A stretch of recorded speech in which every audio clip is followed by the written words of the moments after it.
And you can see my screen now, so that's wonderful.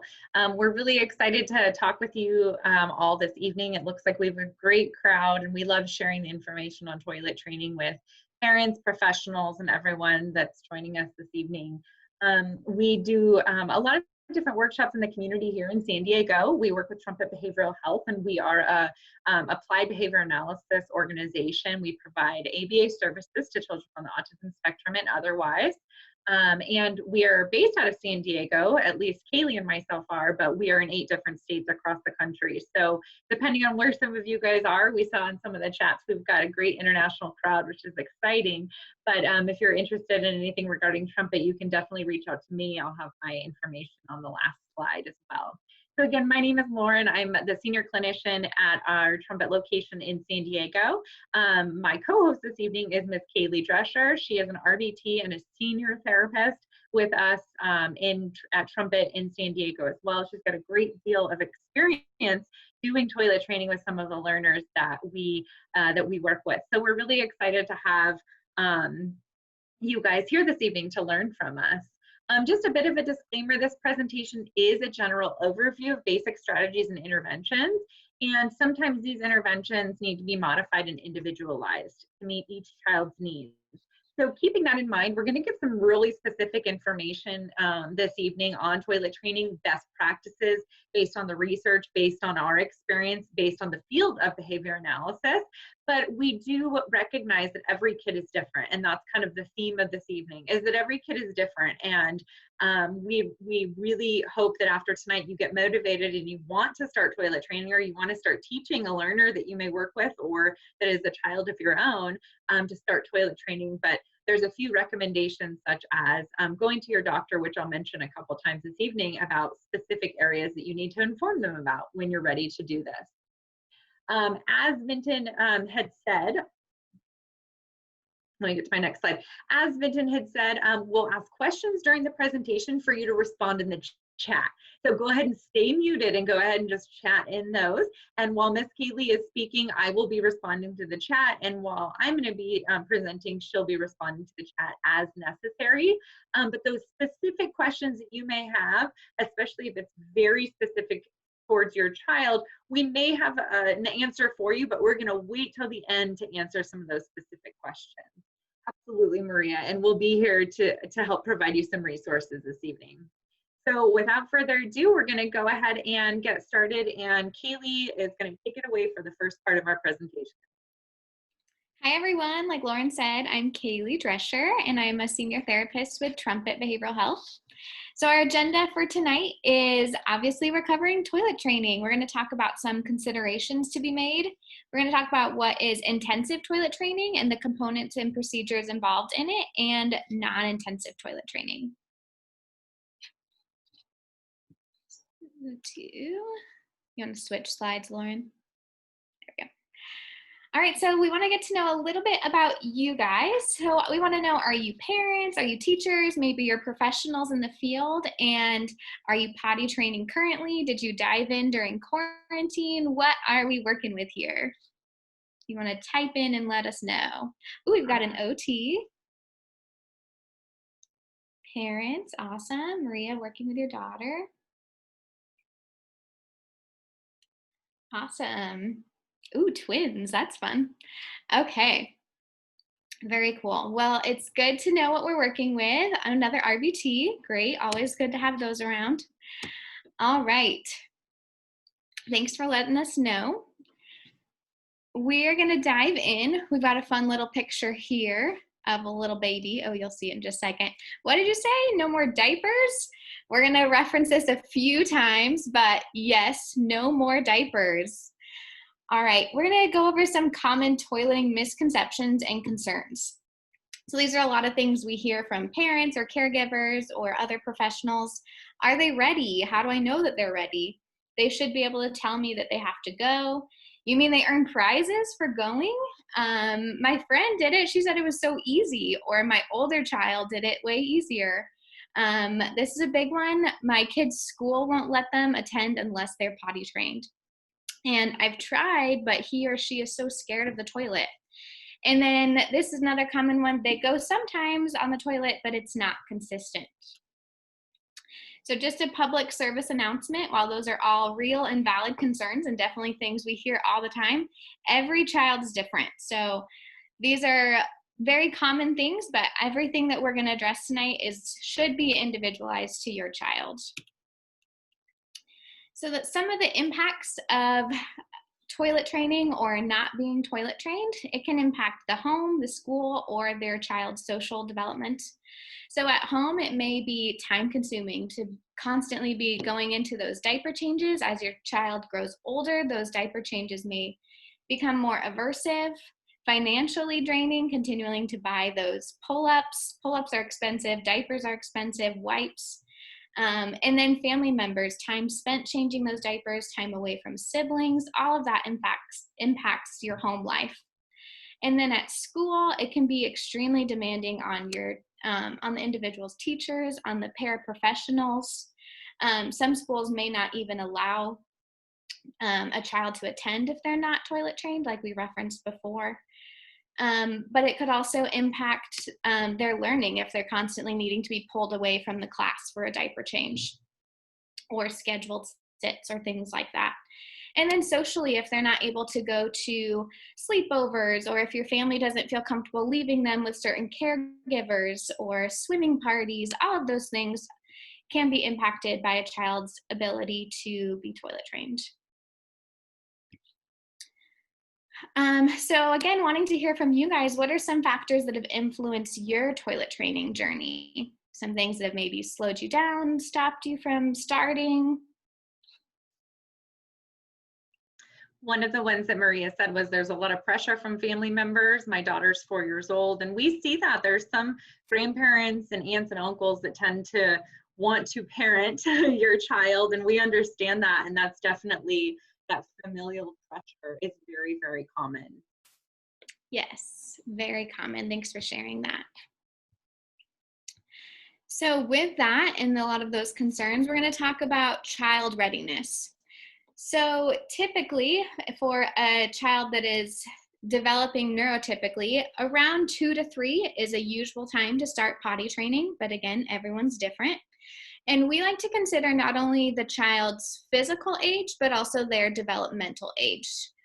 We're going to look at their awareness of elimination. Do they act differently when they've urinated in their diaper or soiled their diaper? Are they bringing you a diaper when it's time to change? Is there any type of behavior change? Do they demonstrate an interest in going to the bathroom? Are they following mom or dad? Are they wanting to wash their hands or flush the toilet?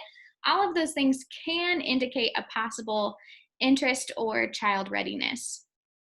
Some other considerations. Is the child able to stay dry for 1 to 2 hours? This indicates whether your child is physiologically able to remain continent. So do they have that ability to hold for 1 to 2 hours?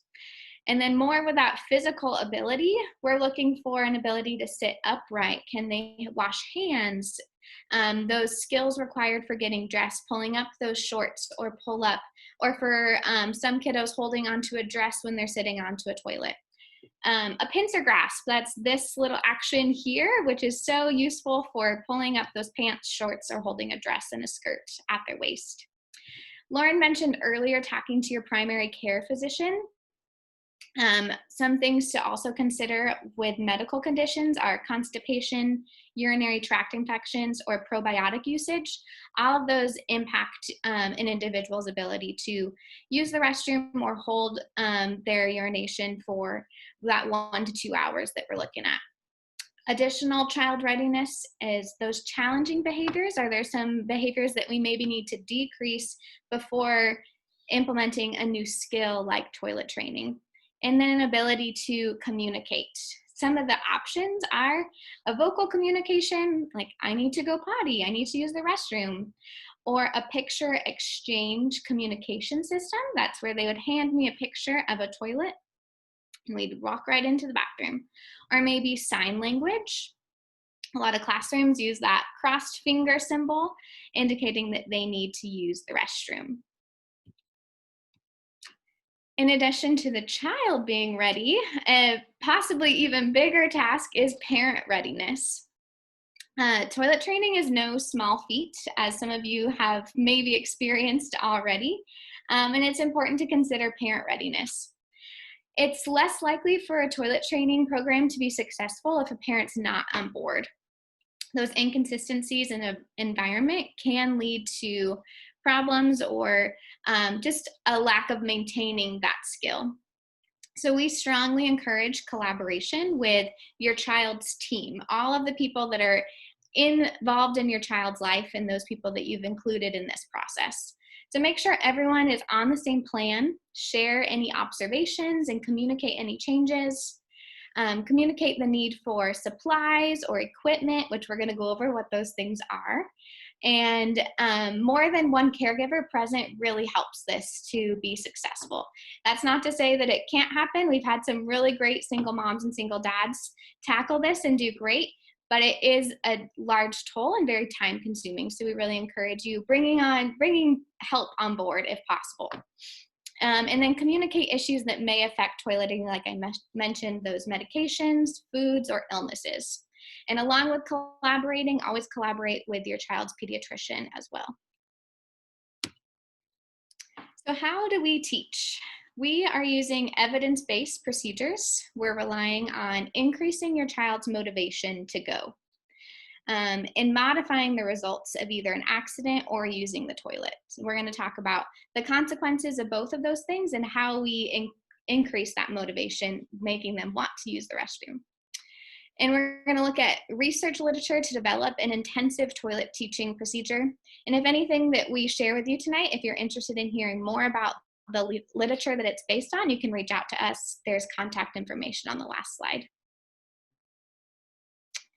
All right, intensive or non-intensive. We're going to talk about both these procedures. A non-intensive toilet training is best for those individuals that already have some bladder control.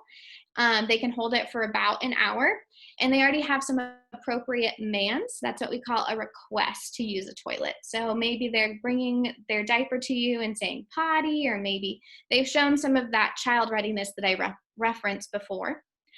And intensive toilet training is best for those that haven't shown that evidence of being able to hold for 1 to 2 hours and they haven't requested the toilet in any way.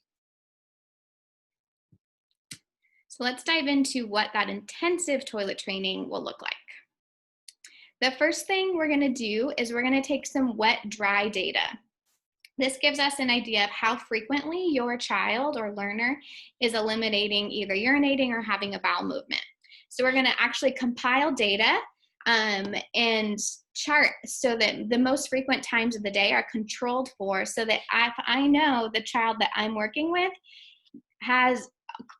regularly urinates 20 minutes after their lunchtime, I'm not going to run to Target at that time and put them in a situation where they're going to have an accident. We're going to control for that, so I know that's when they go. We're going to be home or in a setting where they can go to the bathroom at that time. So that data looks like this. It is a simple chart with, we're going to put the time of the day, just circle wet if they're wet at that time, dry. A lot of pull-ups and diapers have a fancy little blue strip on them where you don't even have to take the diaper off and waste a good one.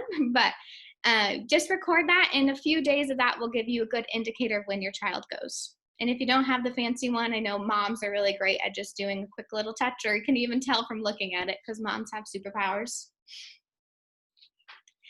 All right, so some things for getting prepared for toilet training. We highly recommend starting on a weekend, and even better if you can take a Thursday or Friday off. Not making any plans, saying no to the inevitable birthday parties that you'll be invited to on the weekend that you set up. Stay home, don't go out of town, and have all your materials ready. And pick a start date that works for you, your child, and the whole team that you're going to be collaborating with. So mom, dad, if it's a split family household, making sure that you're on the same team. If you go to grandma's every weekend, preparing for that and getting everyone on board.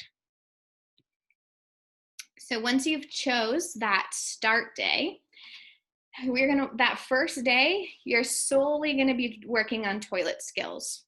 So that first day is a doozy of a day, and you will be exhausted. You will probably be peed on at some point. So just being prepared for all of that, making sure the whole family is on board for what that means.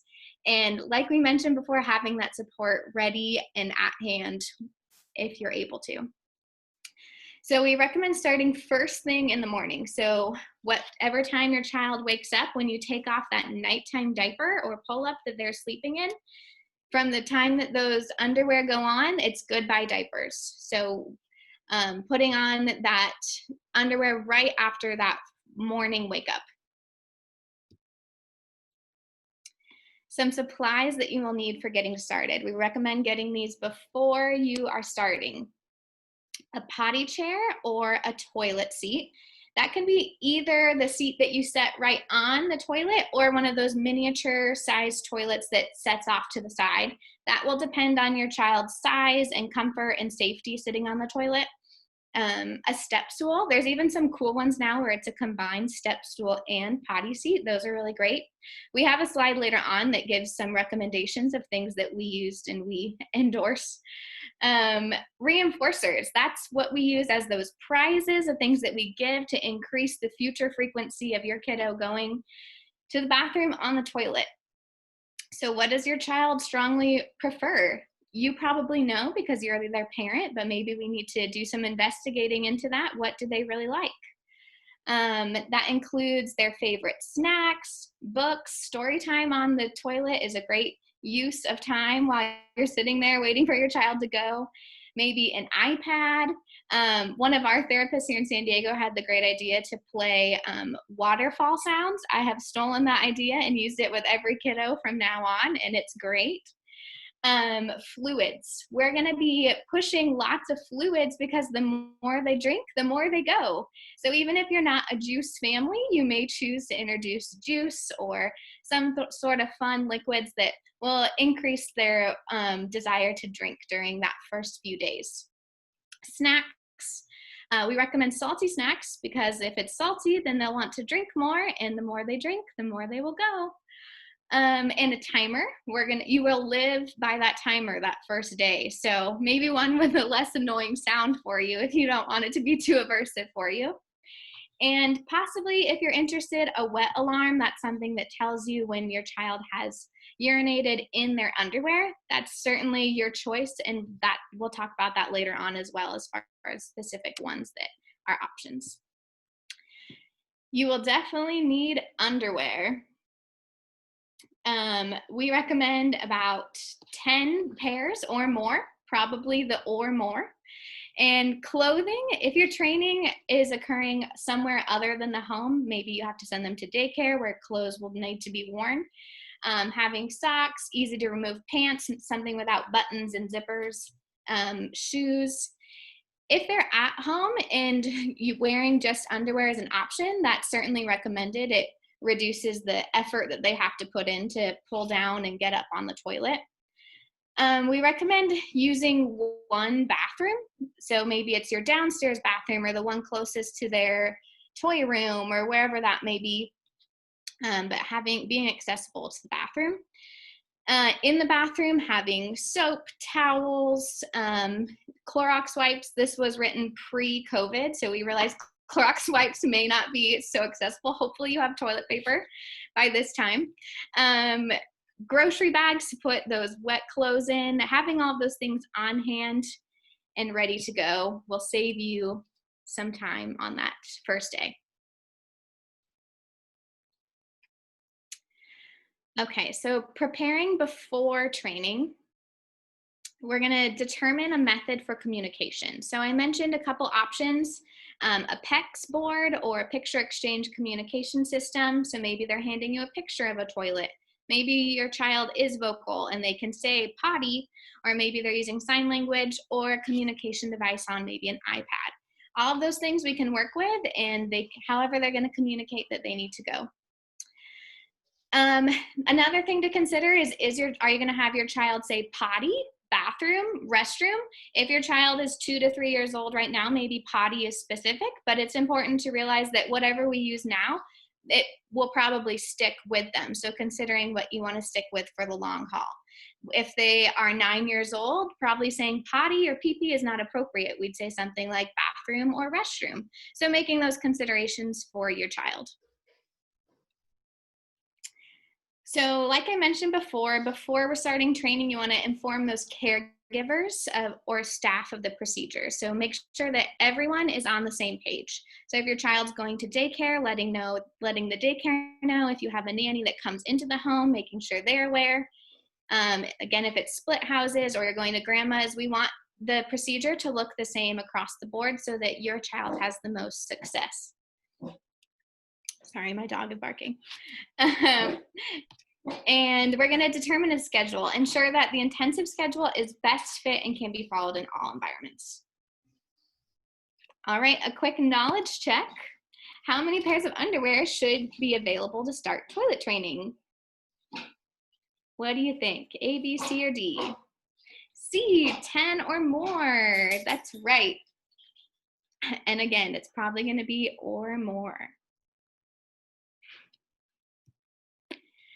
Okay, we're going to go over a few of these components of intensive toilet training before we dive into the actual procedure.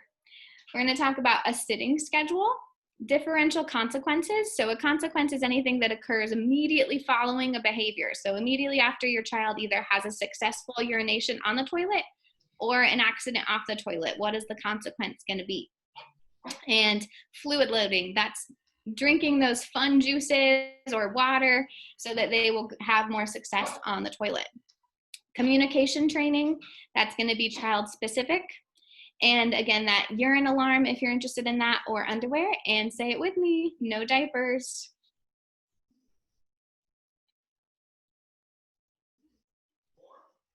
All right, we're going to define a couple things here. We're going to look at what's a successful elimination, what is an accident, and what is a self-initiation. These are some things that you may see on a data sheet if you're taking data, so we're going to look at those things. A successful elimination includes urination that starts and stops in and on the toilet. So the entire stream goes in the toilet. They may be seated or standing. That's a personal preference. And an accident includes urination anywhere outside of the toilet. That begins and or ends outside of the toilet. And that's with or without clothing. Doesn't matter if they didn't even soil their underwear, they didn't have any on, it still counts as an accident. Or finishing the urine stream before being seated on the toilet. And that self-initiation, this is something we love to see, includes any way that the child independently or correctly indicates the need to go. So whether they're saying potty, they're signing, or they're handing you a picture, however it is that you've decided that they're going to communicate, they are showing you that they need to go. All right, Lauren's going to talk about getting started. All right, thanks, Ms. Kaylee. We are just looking at some more of the intensive procedures as we go forward here. So great introduction to toilet training as well as the preparation that Kaylee was able to review with us. So when we get started, we're going to identify what's being used as a reinforcer. Toilet training is most successful based on two things, which we'll review, but one of them being what the reinforcer is that we give following success on the toilet. So about 2 highly preferred edibles or tangibles should be restricted for use only during toilet training. So we're really strict with this. If we're using Oreos and gummy bears, that means those 2 things are in a box, in a container, and pretty well hidden in the bathroom somewhere. And the reason why we recommend keeping it in the bathroom is because you're going to need it immediately upon success that your learner or your child has. In addition, if it's in the bathroom, it's out of sight and out of mind for us to provide it any other time to our kid. We're going to place our child in underwear because we're truly shifting a biological process here, which we noticed in the chat. There's some questions about they'll go to the bathroom, but they won't ask me, so then they'll have an accident. And it's really, really shifting and relearning the whole system of where I go to the bathroom. So if we remove diapers and pull-ups from that equation altogether, we tend to have a lot more success. And families are happy because you're not having to buy diapers anymore. And then for the first day, we provide those preferred beverages at least every 5 minutes. Now that's about for the first hour, and we can't force liquids. We call it fluid loading, but we can't force that, absolutely. One of the reasons why we recommend speaking with your primary care physician is for this reason. We recommend talking to that physician and saying, hey, I'm planning on starting toilet training. I do want to increase fluids. How many fluids is too much to give my kiddo? And your doctor A has an awareness that you're starting this, and they can give you a recommendation for if there's a number that's too high, how much is that? So on our sitting schedule, which is the most important component, one of the most important components of this, we sit on the toilet for a dense schedule. So that means first step is 10 minutes on the toilet, 5 minutes off the toilet. That's a really dense schedule, and that time goes by quickly. You're on the toilet more than you're off the toilet. And this can be the case for the first hour, but even longer sometimes, which is why we really try to prepare families for this procedure. This increases opportunities to capture urination in the toilet. So just as it seems and as it sounds, intensive is intensive. We're on there for a reason because we're more likely to get them to go in the toilet. Ensure that the child is comfortable and relaxed. We have a number of recommendations for very comfortable toilet seats. We have not had, a lot of kids that I think are uncomfortable. Parents tend to be really good at making them comfortable on them and finding the seat that's best for their child.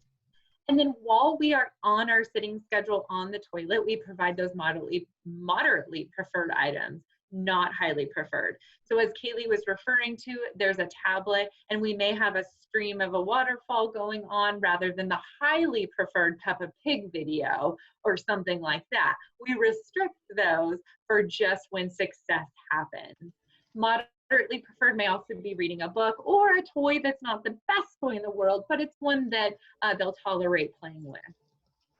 So this is an example that's, again, based on some of the research that we look at, which is on our very last slide, but it's by Dr. Linda LeBlanc, who had done a lot of research on this. And this mimics a lot of what they did in the research. It is very effective. So we've got, as you can see here, 12 different levels. And this is what we call fades the time on the toilet. So we go to a more intermittent schedule, as we may say also. But as you can see, we start with a heavy amount on the toilet, and our off toilet time is shorter. But then our off toilet time starts to increase. And this is going to be more natural for our learner.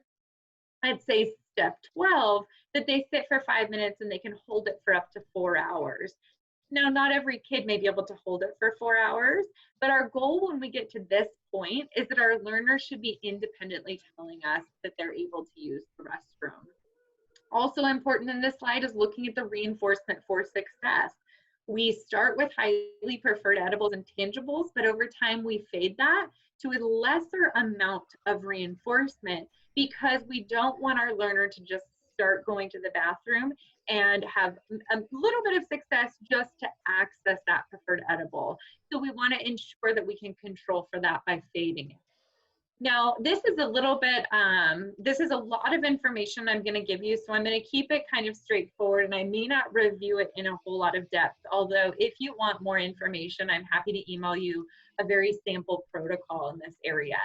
But on day one, as we spoke about, that morning we wake up, we're out of diapers immediately and right into underwear and then right on the toilet. Day one, we move to the next sitting schedule increment each hour if there were no accidents for the previous hour.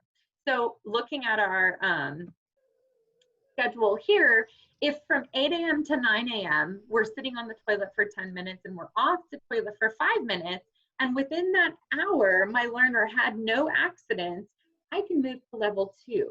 Now, for level 1, they don't have to have success. They may not have had success, but it's okay to move to level 2 as long as there are no accidents. If there are any accidents for that sitting schedule time period, we're going to remain on that scheduled time for the next hour following an accident.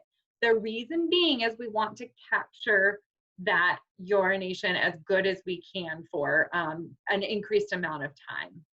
So day one, as long as we're not seeing accidents, we can move on the schedule. But if we do, we might be sitting at a pretty dense schedule, and that's why we need to be prepared and have the rest of the family and caregivers prepared as well. Now, days 2 and 3, so if we started on a Friday, Saturday and Sunday may look like we move up one level each half day if there are no accidents during that half day.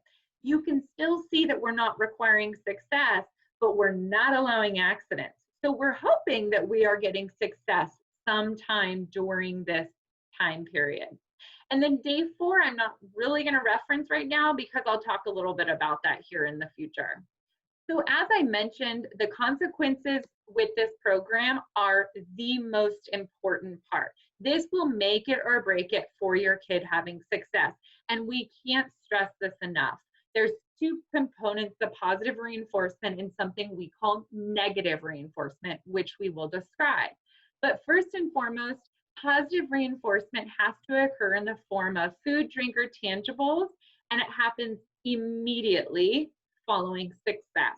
We don't allow for that kid to, okay, yay, you had success. Let's flush the toilet, let's wash our hands, and now you get the reinforcer. That's too late. We've already allowed too much time to go by. This is the moment you hear urination hit the water in the toilet, you're providing a reinforcer. And it's okay to have food in the bathroom. Some people may feel strongly about not having food in the bathroom, but if based on a preference assessment that you do with someone you're working alongside of, you determine that, oh my gosh, gummy bears are the most valuable thing, then that's what you want to use, because no matter what, that immediate reinforcer will help to make this kid successful in the long term. Restricted access to that gummy bear, if that's what we're using, is key as well. Now, the second piece is just as important as the first piece, is negative reinforcement, which is what we call the ability to come right off the toilet once the urination stream has been completed. So they learn, if I go, I don't have to stay in here. And this isn't so aversive, but it's cool. I don't have to stay in here. I can go to places where there's people I like, things I like, and an environment that I enjoy, which is outside of the bathroom in the living room or the hallway or the bedroom. So immediate access to something preferred, and once that urine stream is done, immediately coming off the toilet. Those 2 things are the most important part of this program. And this is also important, but we use this very individually based on our learner and their success. If there's an accident, many people ask, well, what do I do? This is not what I want. Yes, we don't want accidents. But again, remember, we are really shaping where our kid goes potty. They don't have a history with this. They have a history with going potty in the living room, although they're wearing a diaper. So if there's an accident that happens, we run to the bathroom and sit for a toilet and allow them, sit on the toilet for 1 minute and allow them to finish. If they finish, the practice is over, that's it. They still access reinforcement for finishing on the toilet. Now, it's a less amount of reinforcement. It might not be the gummy bear, but it might be access to a minute of Peppa Pig on the video. But if they didn't finish on the toilet, we move to something we call positive practice. This means we run back to the side of the accident with our kid in tow, and we say, no wet pants. We go back and sit on the toilet. How many times we do that is where you have to be very specific based on your kiddo, and you probably want the advice of someone in this area. But there's no smiles, no joking or fun. And most importantly, you're not saying anything more other than no wet pants. You're not reasoning and saying, I really don't like it when you have an accident out here. This is horrible. This is going to stink. Daddy doesn't like it. Mommy doesn't like it. No way. We're not doing any of that. We're not trying to rationalize with them. So fluid loading, like we discussed, is an area that you want to discuss with your primary care provider. But we think about this, like Kaylee had said, the more fluids you take in, the more likely they will be to eliminate. It's simple. It's easy math. We just have to be careful how much we give. But oftentimes learners won't drink if they're not thirsty. So we are not forcing it, we are offering it, which is what fluid loading is. But this allows more chance for success. Fluid loading is important for day 1 of the protocol because day 1 is the most powerful time for us to shape our new procedures, which is reinforcement for success in coming off the toilet. In the first hour, we offered every 5 minutes. Second hour, we offered every 10 minutes. And during that third hour, 30 minutes and the rest of the day. So we like to, and we'll show some pictures, but if there's a table that's in the bathroom and maybe across from your learner who's sitting on the toilet, you may have a couple different drink options there and available. And then if it's mom or dad that's running the procedure and you're taking turns, just remember that you guys are on the same page and you want to offer it on a certain schedule. Communication training, as we've discussed, needs to happen before every scheduled sit. This is one area that can be difficult. If our learner has had success on the potty, but they aren't asking for it, this is one way that we can help to ensure that over time, they'll be more independent with their communication of asking. So before every scheduled sit, we'd say potty or bathroom, and we prompt the child to say that as well. We want them to repeat what we're asking, or if we sign potty, we want them to copy our sign. Or if we exchange pecks, we want them to do the same, depending on your learner's communication modality. You must always have access to the communication response. This is important no matter what. If we're vocal learners, or if your learner is a vocal learner, they no matter what always have their voice on them. We have to think about that when we advocate for our learners with developmental disabilities. If they are on a PEC system or on an electronic AAC device, those need to be with them like it's tied to their hip. If it's not tied to their hip, it's tied to your hip if you're always with your kiddo. So have that thing with you at all times. Push the button for potty. If it's a voice output system, it might say potty. Okay, and then your learner goes on into the bathroom. Avoid extra verbal prompting for time for potty, time for potty. Remember, if you have to go to the potty. All of that's going to lose value. That is not going to be the thing that's going to make your learner go potty. The reinforcement and the immediate removal off the toilet is going to make them go in the future. Eventually, this is the only way the child will get to go to the bathroom, because all scheduled sits are going to be eliminated. So yes, them being able to independently tell you is a big part. And this is one of the things that we see as down the line, an area where families need a lot of support. They say, my learner doesn't ask me, so 4 hours may go by and I have to ask them, or they have an accident.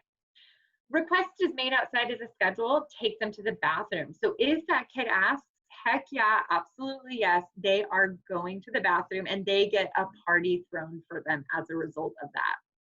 Always praise communication attempts, even if it's prompted. Even if you said bathroom and your learner said bathroom, yay! Connect the communication response with going to the bathroom. Don't wait 5 minutes and say, oh, mom's got to put the rice on the stove, blah, blah, blah. We recognize that this happens over time, but if you've committed to potty training, make it your priority. Here's the Malum or the urine alarm that we recommend using. And this is, again, an individualized area that you decide whether it's right for your learner. You can consult with your primary care physician about this. These are accessible on Amazon. They're great. We use them with some learners. We don't use them with every learner, but this one is probably the best model that we've used. It serves 2 functions. And the way it works is, you see there's a little clip on one end, and then there's something that looks like an alarm on the other end. That alarm gets basically clipped onto your shirt, and the clip on the bottom goes into the learner's underwear. That clip detects urination right away. So it detects the wetness, and it alerts you as well as your learner when an accident is happening. So it's a not so annoying, but annoying enough alarm that can create a startle response that makes that learner stop urinating. As well as that, it can also have the effect of being annoying enough that your learner wants to avoid hearing that alarm in the future. So they tend to not have an accident so they can avoid hearing that alarm. If the alarm sounds, you would immediately say potty and prompt the request. And then you're going to rush your kiddo to the toilet. So they've already started having an accident, but let's hope that we can finish the toilet. While they're sitting, you're going to stop the alarm and remove the wet clothing to replace with dry clothing. You can do the positive practice procedure here of going back to the place of the site of the accident and saying no wet pants. But it depends on whether they finished in the potty or not. If they finished in there, you don't need to do that procedure. The on-off toilet schedule that we discussed is really key to be sure that we have a different environment in these times. So during on-toilet times, there's preferred things in the bathroom, but it's not the best place. We don't want to pair the bathroom with being all fun, party, Disneyland. That's not how it should be. There's a couple things in there, but those highly preferred things come out only for success. As well, during off toilet times, which is when you're in the bedroom, the living room, or the hallway, you engage the student in other lower preferred activities. Keep in mind those areas are already paired with strong reinforcers, so it's most likely already a preferred area, so we can lessen the skills and the activities we're doing out there. So we may sit at a table and do coloring. That might be a very neutral activity for your learner. What happens with independence? If they independently walk into the bathroom and eliminate, that's amazing. And this is ultimately a self-initiation, as we discussed when we defined some of our terms. This is what we want. If they independently tell us they have to use the bathroom and they're successful, even more so, because they're starting to use their language. Now, it's debatable, and some people would say, well, they have to tell me if they have to use the bathroom. But what if your kid just walks into the bathroom and goes? That's natural in a household, that someone just goes. They don't every single time have to ask mom. But the reason why often with our learners with developmental disabilities, we want them to speak and tell us or somehow use their language is because we need them to generalize this skill to other settings like school and community. Absolutely keep the bathroom time fun and reinforcing. Again, it's not Disneyland, but it's an okay place to be. Praised frequently for dry pants. And it sounds weird when we train new therapists to do this, but if we're on our off toilet time, let's say we're on level 1 and we're 5 minutes off the toilet, we have dry pants or dry undies, and it's okay for us to make note of that and say, wow, look at these undies, they're so dry, I love them. This is just giving our kiddo attention for not being wet. And that's big. That's really, really big, even if they don't understand what that means. Use manual or physical prompts as needed for flushing, pulling up pans, and things like that. Now, washing hands is debatable whether you do this every time. I think it depends. With COVID, it's changed the landscape a little bit because we want to be extra hygienic. But when we're first doing this, you're in the bathroom so much, we may not recommend washing that kiddo's hands every time. Of course, the adult can. Avoid verbal prompting. So avoid saying, flush the toilet, pull your pants up. All right, let's get those pants up. That's one thing we want to avoid. And then collect data. Data is the key to knowing if we're doing things correct. Often the parents are the best, that you know your child better than anyone. But over time, days start to kind of, blend together, and you're not sure, like, wait, was that yesterday or the day before that he asked me if he could go to the bathroom? So data is going to be the ultimate, decision maker for us with which way we go. Let's go back to our sample data sheet. This is a very simple data sheet. It's just handmade by us, and so it's an indication it could be handmade by you too. You'll notice we have the date here, and if we need to know if it was mom or dad or a therapist that was in the home, write that in. What step are we on? You'll notice from the chart that we had originally, it was level 1 through 12. That's the number we're putting here. What time did our learner, or did we take them to the bathroom? And was it a success? Was it a self-initiation, or was it an accident? So as you can see, if there's accidents that happen, you need to immediately record that on your data sheet. This just gives us more information for what's their schedule and how often are they going. All right, so the mastery criteria, and many of you are asking this, what does it mean to be toilet trained? It means different things for different kids, but in general, toilet training procedure would be considered mastered when there are 3 days in a row of this that's scheduled about level 12, no accidents, and above 80% of bathroom trips are independent initiations. That's pretty huge, right? This is a lot of success plus telling us they need to go. But we understand there's no perfect world, and there's going to be accidents, and there may be kids that don't pick up on their communication with this. So that's something we can tackle over time. What's nice is that at least you've got your kid out of diapers and pull-ups, and we're starting to get to the point of true independence, which is our goal. All right, we're going to move on to a little bit of knowledge check here. So you're going to chat in your responses here. And this is simple, true, false. A successful elimination has to start and end in the toilet. What is our answer? True, says Daniel Summers. True. Whoops. Okay, you guys just saw the answer. Yes, it's true. That is absolutely true. True or false? Every kid is the same. There's only one way to toilet train correctly. What do you think about that one? Kevin, Annie, Summer, Claudia, Christine, right. So we're getting a lot of falses. You are right. Nope, every kid is different. There is multiple ways to toilet train. We have some great tips on it, and we know ways that are really successful to help you. True or false? Diapers are removed during the daytime when I am toilet training.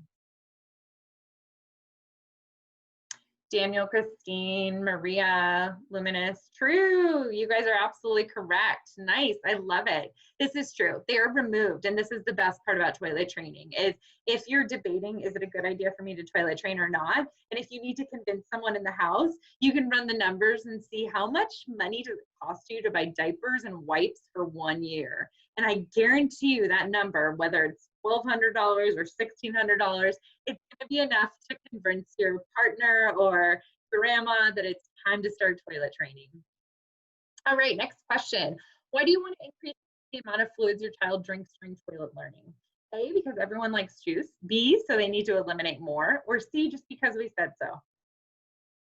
Kevin, you're right on it. Summer, awesome. Annie, fantastic. Christine and Carla, you guys got it. This is absolutely because we want them to eliminate more. And we want to ensure we do this in a healthy way. So juice is fantastic, but maybe you intersperse it with water or watered down juice. There's a lot of options that you have. We get creative in behavior analysis. Okay, and someone asked about going number 2, and we'll definitely talk about that at the end. So our non-intensive procedures are similar, although we begin with a more reasonable sit schedule. So basically, we don't start with this really intensive 10 on, 10 off, 10 on, 5 off. That's not the goal. The goal is, again, for non-intensive, our kiddo has already had a history of success, but something's going on. Or our kid can ask for the toilet, but it's only sometimes. Sometimes we're getting accidents. So we begin with a more reasonable sit schedule based on our wet-dry data. Maybe we go every 25 minutes to the potty. And this is based on the length of time between accidents. Again, what's the data sheet that tells us what our accident schedule is? Wet-dry data sheet.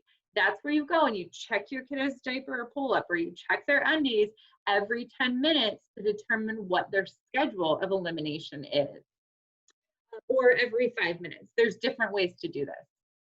And then you move the schedule up by 15, 30-minute increments using the same criteria. So we talked about that criteria, but 2 days without accidents is a criteria you could have or that you could use. So maybe by Sunday, you would move up to every hour your kiddo goes.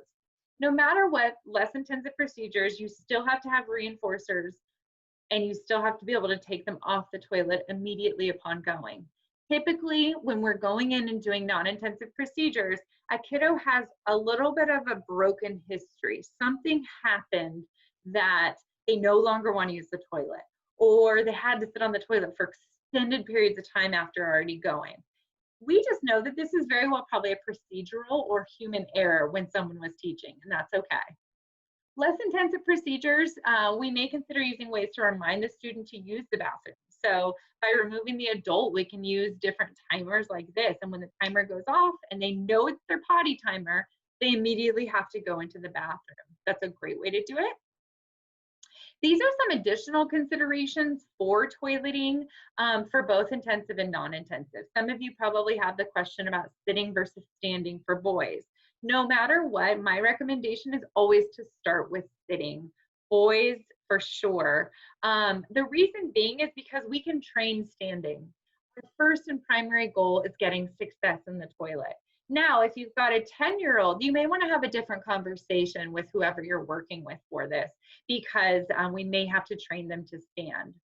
But it's going to be easier to start with sitting to make bowel training easier, because you have to sit for that.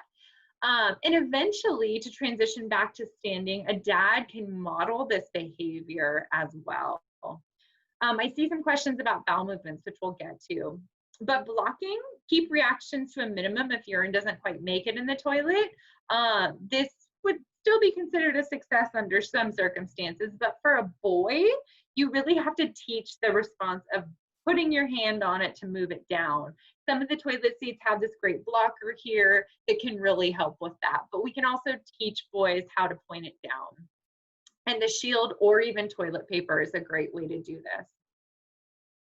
Bowel movements, I see a lot of questions about that. This is often more difficult to train. I've heard families that have said, my learner will only go on or have a bowel movement when they've got a pull-up on and in a certain place in the house. Okay, just listening to that statement, why do we have pull-ups and diapers in the house? Why are they there in the first place?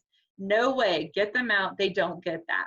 But we may have to train that. If our learner's going somewhere else in the house, we may have to say, okay, we can have the diaper and the pull-up, but you've got to go into the bathroom and do your business in there. We're not doing it outside anymore. Focus on after successfully urine trained. So sometimes this will happen at once, but oftentimes it won't. Bowels will have to come later.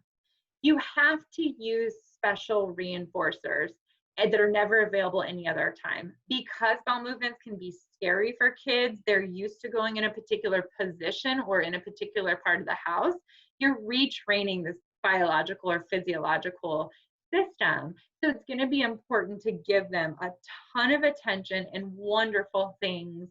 Maybe it's a new Lego the very first time they go on the toilet. It's going to be a big deal. Sleeping, nighttime or naps during school. So we recognize that if we're training a 3- and 4-year-old, napping can definitely happen. We are okay with using diapers during that time. Not recommended to eliminate diaper until fully trained while awake. Okay, so I'm just not following my own words there, but when they're sleeping, absolutely put them back in a diaper. We can't guarantee that we're going to be able to toilet train at night. Absolutely not. We've done some nighttime toilet training and we can do that, but that's a different ball game. So let's start with daytime constants before we move to nighttime, because again, it's a different system that we're training. Diapers right before bedtime. Again, this is optional. It depends on how you want to do this. You can just choose to take them out altogether and stop liquids at a certain time of the evening. This can be, again, targeted after we do daytime. The schedule begins at the onset of the learner waking in the morning, as we've discussed. So underwear happen right away. So ensure you can control for this. But if they do urinate in the toilet at night, they get up in the middle of the night and they go, or they ask you in the middle of the night, go. You absolutely 100% use those gummy bears in the middle of the night. Don't care if they didn't brush their teeth after having them. And praise a ton. Absolutely. This is huge. All right, so we've got some troubleshooting areas that we want to discuss. We recognize that some kids have fears of the toilet. It might be scary. It's big. It's dark in there. Like there's so many different things that kids that could happen. But again, we can do something what we would call like tolerating the toilet to start, just to get the kid comfortable with walking into the bathroom or sitting on the toilet. But you can easily get over those things. It's just a matter of utilizing reinforcement to do so. Problem behavior is common because that transition can be difficult. Bathrooms can be associated with tasks and unpleasant things like getting their hair washed or having to get their nails clipped. So adding in reinforcement for maybe just walking to the bathroom and then they get to go. And then starting to build in a little more time in the bathroom, and then they're next to the toilet, then they're sitting on the toilet. All of those things we can change. Setbacks, these are going to happen no matter what. We work with families all the time that are deflated, disappointed. They feel like it's not going anywhere, and we have to remind them how far their kid has come. But they're normal. The setbacks, the program's not going to go as planned. We often, when we do toilet training, the day we start, we've got a plan. By the end of the day, it's probably changed 5 to 6 times already. You may have to back up in the schedule rather than moving the schedule as quickly. You may have to go back to intensive, more on toilet than off toilet sitting. Are chosen reinforcers still effective? So we may have to reevaluate. Does he even care about the gummy bears when you give them to him? Oh, he doesn't, or he's just putting it down the toilet. Okay, then we need a new reinforcer. I'm not going to talk about the wet stop. I don't think that we really need to go into that. But visual schedules can assist with problem behaviors associated with going to and using the bathroom. Oftentimes, learners with autism have some rigidity, or what we'd call inflexibility. And so if they can't expect that the bathroom's coming up next, we may want to give them the ability to expect when it is coming in their schedule. So this is a great way to do that. These were, as Kaylee had mentioned, some of the recommendations that we have, things we like. This toilet seat with the white back is wonderful for kids that may have some motor deficits. This can help keep them upright and not kind of dip in or fall into the toilet. The one on the bottom left is great. This one, as you can see, has the handles on the side. It's also got the step stool built in. And then the little fun froggy one is not only cute, but it's got the blocker for boys and it's got handles on the side. This is just some bathroom inspiration. This is like a little mini toilet down there. You can see this is the kid toilet. We like to train on the toilet that the learner is going to have to go on outside of the home, which is going to be a big porcelain toilet. There's no getting away from those. You're not always going to have the little baby toilet, but it's okay to train on that if we need to. Having the table in the bathroom can be a key and essential to keeping your kind of products on it as you need them. So this was just some toilet inspiration, or some bathrooming inspiration. So we can kind of go through some questions right now. I recognize that we're just a bit over time, but we want to reference questions if you have them. Luminous had said, especially now during pandemic when there's no toilet open, when we go out to the park and beach, I have to put a diaper on him. But as soon as I come home, I notice the entire routine is gone. Yeah, that's really difficult. And I didn't even really think about that in reference to the pandemic. We've just really taken advantage of this time to start toilet training. So I think you have to just decide where you go and what the necessities are for you to go out. You could try bringing one of these plastic toilets out with you and do that maybe in the back of your car or in the parking lot. Just put it on the, on the ground really fast and let them know, like, all right, this is where we go potty. So at least we're having success outside of a diaper. The next question I would ask you is if he's not having accidents, then that could be okay. You may want to remove the diapers and bring one of these toilet seats with you. It looks like someone had a question about what do you do when they hide to go number 2? My first question would be, if they are in a diaper, we want to remove the diaper or the pull-up condition altogether from that. And I would say that you want to ensure that those just aren't available. So they run and they hide somewhere, but they're not in a diaper and they're just in their underwear. Again, that area, they're probably hiding from you. So you know when they're going to go. And that's okay. You just have to really ensure that you can have like a good reinforcer in the bathroom and really start targeting like just transitioning to the bathroom and going back out, transitioning, going back out. And then they can see what that preferred thing is that's in the bathroom. We have one bathroom and twin boys. What's the best way to do this? Oh my gosh, Annie, that's so cool. Twins, exciting. I would say that you just need 2 toilets. So you can just get one of these little baby ones. You can even find them wonderfully, very little used at thrift stores and stuff like that. I mean, there's definitely ways to do it. You can jimmy rig one. You can get a toilet seat and you can find something like a bucket to put under it and just make it look really cute and crafty. So that's one way to do it, but you can do them at the same time in the bathroom, and the social influence of one of them going could have a powerful effect on the other one going. So I would definitely train them in the same bathroom. What happens if you have taken the child to the toilet then 5 minutes after they wet themselves, and this is every time you take them to the toilet? So Maria, it looks like we really just need to establish your reinforcers again. So you really need to back it up and be sure that your reinforcer that you're going to be using for success is powerful. Most likely, they just haven't come into contact with something that's very reinforcing. That's most likely what that means. Kaylee, were there any ones that I missed or anything else we needed to discuss? I think you got all the questions that I saw. Looks All good. right. If you guys have any other ones, you're also welcome to private chat us right now, or you can send them to us through email. Got one more question from Luminous there.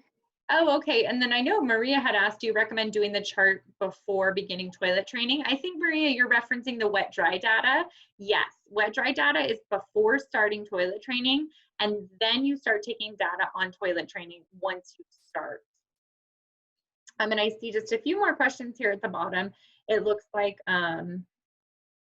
what should I do if I see just standing by the washroom and still watching him wet his pants? So I would remember, you want to remain calm during this time. So just kind of guide him gently into the bathroom and really reinforce for finishing on the toilet. So it seems like maybe you guys just have to back it up, and intensive may be a very good option for you. And capture on the toilet, and again, your reinforcer is the strongest. Yeah, your 4-year-old hides and needs to have a pull-up in his PJs. This sounds like we just probably have to really pair the potty and remove those pull-ups, unless you just start going into the bathroom with pull-ups in the PJs, but that's the only time he can go. And if he wants to leave the bathroom, those things come off. Oh, he could stay the whole day in the bathroom. I would wait until nighttime. Wow. Okay. So, and this is something where hopefully you're working with a professional. If you're not, I'd recommend maybe looking into doing that. It's difficult for us to give really specific advice without knowing all of the setting events. So I would say that you probably want to be working with a behavior analyst, RVT, someone that if you are dealing with applied behavior analysis, that'd be my recommendation. Luminous, that's a great question. We didn't talk about toilet training underwear. Those are interesting. They're like between pull-ups and undies. I don't think there's any use for them. There's no need, unless you want to try to dampen or lessen the amount of pee that goes everywhere just a little bit. But the difficulty would be is they tend to mimic a diaper a little too much. They may feel like a diaper to a kid, so a kid may feel really comfortable using that to go potty in. So I would just go straight to regular underwear. And I would recommend for that first day, the fun ones with Paw Patrol and stuff on them are fun, but gray or lighter color ones where you can see when they've gone immediately are helpful for that first day. Yes, absolutely. Oh, wow. Yeah. So sometimes it's difficult for kids to move out of their bathroom and do that in another environment. I'm not sure if that's what's happening, Maria, but that's very common, which is why once we get toileting under control in the home, we want to start going out in the community and going to the bathroom at McDonald's, going to the bathroom at Costco, and training and reinforcing that. But you're right, it's probably just because, you need to gently start reinforcing potty in community settings. Awesome. So this is just our reference slide for this evening. Aspirin and Fox is one of the kind of pinnacle articles in our Journal of Applied Behavior Analysis.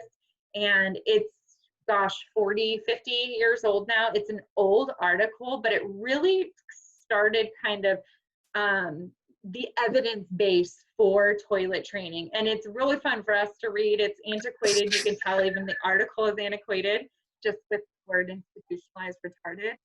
But this article has methodology that's effective. And then Linda LeBlanc's article from 2005 is what our research and our program is based on. So that's highly recommended. We'll send it to you if you email us. These are some resources that we love. Mary Barbera has like a 20, 30-page ebook, she calls it. If you go on her website, you can request a free PDF and she'll email it to you.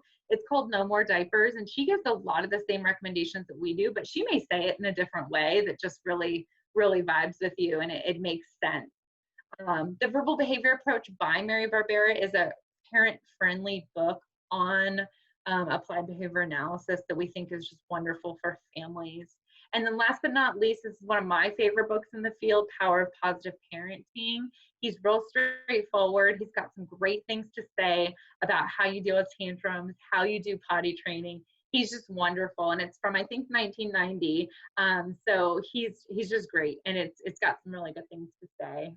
Luminous, congratulations on graduating. Thank you, Maria. Thank you guys for coming. If you have any questions, this is my contact information, and I can get you in contact with Kaylee as well if you have those questions for either of us or both of us. So reach out, please. If you have questions about Trumpet and our services, you can also reach out.